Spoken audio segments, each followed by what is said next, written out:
Hello students and parents, welcome to career plus YouTube channel.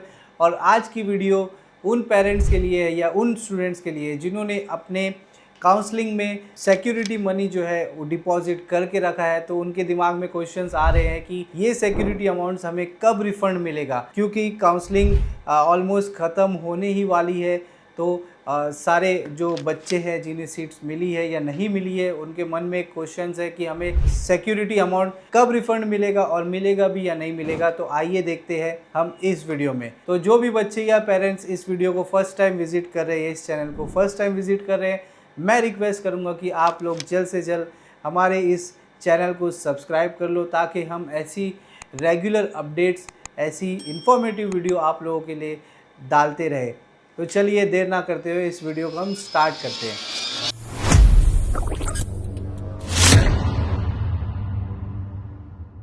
तो सबसे पहले हम समझ लेते हैं कि कौन कौन बच्चे एलिजिबल है सिक्योरिटी मनी रिफंड के लिए। जो आप एमसीसी में अगर जाते हैं तो एमसीसी में आपको 2 लाख एमसीसी काउंसलिंग, जिसमें एमबीबीएस गवर्नमेंट और डीम की काउंसलिंग होती है, उसमें आपको 2 लाख का डिपॉजिट भरना होता है। आप यूपी की काउंसलिंग करते हैं, वहाँ पे भी आपको 2 लाख का डिपॉजिट होता है। आप अगर AA की काउंसलिंग करते हैं तो आपको 55,000 आपको वहाँ पे काउंसलिंग में डिपॉजिट करना होता है। डीप यूनिवर्सिटीज़ के लिए 20,000 गवर्नमेंट के लिए करना होता है। तो बहुत सारे हर स्टेट्स के और जो नेशनल लेवल पे काउंसलिंग होती है उनके भी अपने सिक्योरिटी डिपॉजिट होते हैं। तो इसके बारे में हम देखने वाले हैं कि किन बच्चों को मिल सकता है, कौन एलिजिबल है इस डिपॉजिट को वापस से हासिल करने के लिए।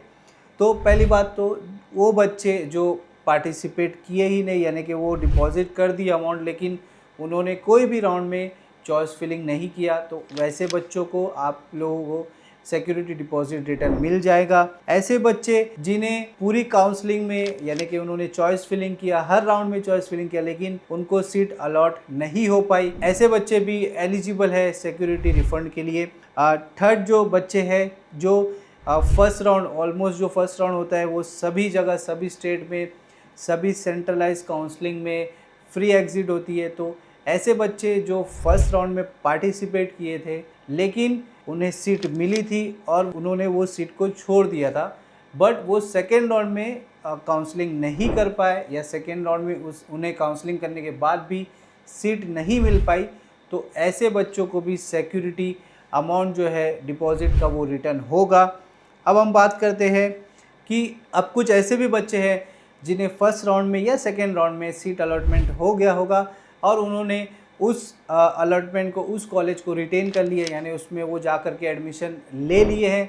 तो इन सारे बच्चों को भी सिक्योरिटी डिपॉजिट अमाउंट जो है वो रिफ़ंड मिल जाएगा। अब हम बात करते हैं कि ऐसे कौन से बच्चे हैं जिनका जो सिक्योरिटी अमाउंट है वो फॉरफिट होने वाला है, यानी कि उन्हें नहीं मिलने वाला है। तो वो बच्चे जो फ्री एग्जिट, यानी फर्स्ट राउंड के बाद कोई राउंड आता है उसमें उन बच्चों को सीट मिली लेकिन वो बच्चे वो सीट को छोड़ दिए, नहीं लिए कोई भी रीज़न की वजह से, तो इस कंडीशन में आपका जो सिक्योरिटी अमाउंट है वो फॉरफिट हो जाएगा, वो गवर्नमेंट के पास चला जाएगा। सेकंड, ऐसे बच्चे जिनका एडमिशन कोई भी रीज़न की वजह से या डॉक्यूमेंटेशन की वजह से जो उन्होंने अपलोड किया था वो आगे जा कर के फॉल्स डॉक्यूमेंट्स निकले हैं या फिर गलत डॉक्यूमेंट्स निकले हैं, या वो लोग वैलिडिटी नहीं थी उनके पास और वो लोग एडमिशन ले लिए, तो ऐसे बच्चों का भी जो सिक्योरिटी अमाउंट है वो फॉरफिट हो जाने वाला है। ऐसे भी कुछ बच्चे जिन्हें थर्ड राउंड में, स्टे वैकेंसी राउंड में एमसीसी में भी सीट अलॉट हो गया है और अपने स्टेट में भी सीट अलॉट हो गया है,